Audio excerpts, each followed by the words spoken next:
The Luka special first half of Game 7 saw Doncic score 27, matching the entire Phoenix Suns point total through the first 2 quarters, en route to the second largest win in a series-clinching game over the best team in the league of all time.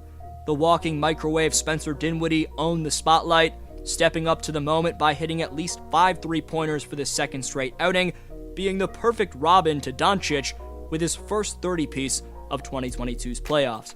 Fueled by the potential greatest player of all time in the making, Luka Doncic, the most easily likable superstar in today's game, this man's not about flopping, drama, ego, attitude, or referee manipulation.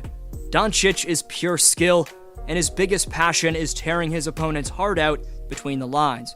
This video evaluates how the 2022 playoff Dallas Mavericks are making teams quit. Before continuing, just 10.8% of you watching right now are subscribed, so if you haven't already, please subscribe and hit the bell so you don't miss a single upload. Also, please leave a thumbs up. It takes a few seconds, makes a massive difference in YouTube's algorithm.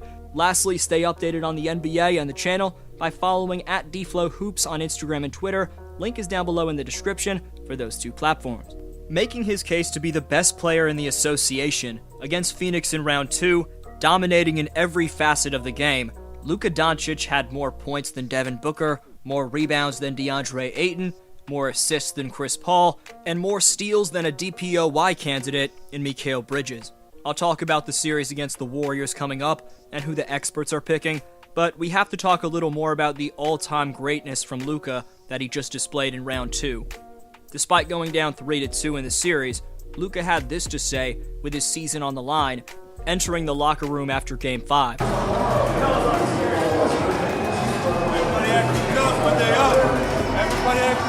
Luka also took exception to Devin poking the ball out of his hands during the end of that Game 5, as Doncic trash-talked him in return.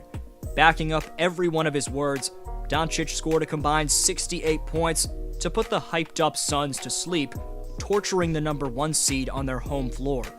After getting the switch onto Cam Johnson, look at all the space Dallas's offense creates for their best player to go to work, viciously whipping out a signature combo, then another between-the-legs dribble.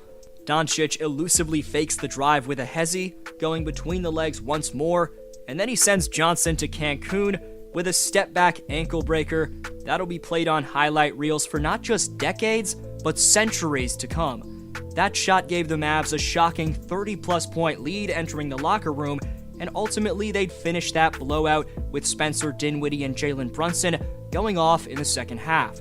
As we heavily broke down in this video on your screen right now, after Dallas tied this series up at 3, Frank Ntilikina held Chris Paul and Devin Booker to 3 for 40 shooting from the field when he was matched up on them. I recommend you watch that video after this, but whether it was Reggie Bullock's full court pressure, having Doncic hedge and recover instead of fully switch, and also the adjustment to have the low man cut off Phoenix's drives to the basket by rotating over early, this was a full team effort to stop the 64-win Suns attack and end up embarrassing Phoenix. Luka's play is what deserves every headline, and we'll get back to the Slovenian sensation in a bit, but what'll go overlooked is the fact that Monty Williams got out-coached, and other than Doncic, that's what the Western Conference semifinals came down to. Better chess moves from Jason Kidd, and relentless execution from the Mavs.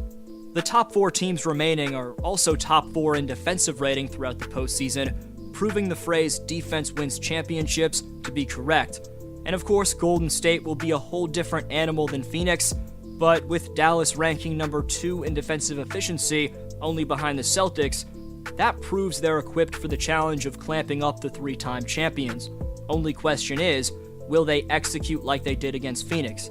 Summing up their all-out hustle and fine-tuned rotations and intelligent switches or non-switches, sit back and admire this beautiful defensive stance with Coach Kidd right there on the sidelines urging on his guys. Now, come on. Channel 5, stay home. Stay home, don't, stay home, don't. Channel 5, baseline, trap. Considering how they started the season and every bit of adversity this roster's faced, it's mind-boggling the Mavericks are in the position they are right now. This team was 17-18 at the beginning of 2022, Luka Doncic got injured in the last game of the regular season, the Mavericks went down 0-2 against the number 1 team in the NBA. Teams put in that position have historically went on to lose a playoff series 93% of the time, but with their vocal leadership on and off the court, the Mavericks' collective demeanor stayed poised enough to mentally bounce back. After all they've gone through, you can't deny how unbelievable it is that Dallas is now in the association's Final Four, competing in the conference finals. Potentially shaping up to be a 2011-esque playoff run, here's a few facts that could allow you to predict Dallas winning it all. Firstly, the Mavs went 6-2 against the remaining playoff teams during the regular season, as Jason Kidd's group is 3-1 against the team they're about to face in the Golden State Warriors. They're 1-1 against the Miami Heat, and they went an undefeated 2-0 in games versus Boston this year. Also boding well for fans in the Big D is that they have the best player among any of those teams, the great, rapidly ascending talent in Luka Doncic. Despite all that I just mentioned, most importantly the fact that the Mavs took 3 of 4 games over the Dubs during the regular season, 2 of which came in convincing fashion after the trade deadline with Spencer Dinwiddie, still, very few basketball experts over at ESPN are taking Dallas to win this series. As you can see right here, 14 out of 18 writers have went with the 3-time champions from the Bay Area, picking the Golden State Warriors over Dallas to advance to the NBA Finals.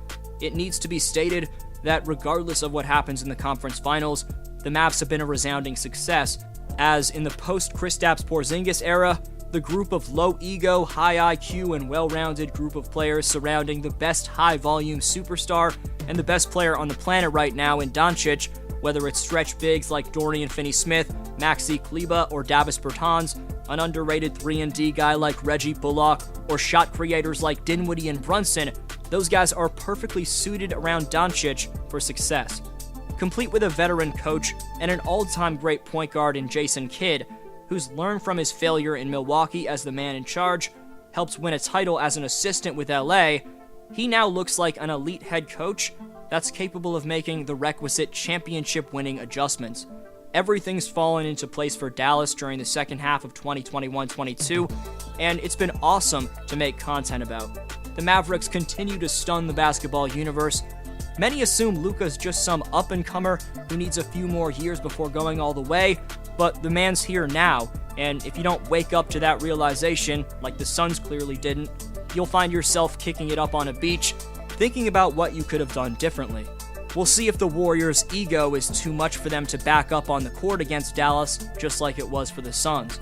This could very well be championship number 2 for the Mavericks organization, and if that's not accepted as at least a possibility by their opponents, that increases the likelihood of it happening. Game 1 on Wednesday, and this entire series should be a thriller, and I can't wait for it. Do you agree with the experts, or does Dallas advance to the finals? Best answer down below in the comments gets next video shoutout. Top 5 commenters by June 21st receive free NBA merchandise of their choosing this summer, so leave your take on today's question to compete in Community Speaks. Today's Speaks winner is John Augusta Medieval, who says, I think this will be the year for the Celtics because of the collective effort of the whole team. Tatum and Brown makes the team better. Also, Grant Williams and Al Horford are very underrated players, and the DPOY Marcus Smart, as you've mentioned, is the backbone of the C's. Pause to read the rest of John's answer and the honorable mentions. I hope you have a great one. D-Flow signing off.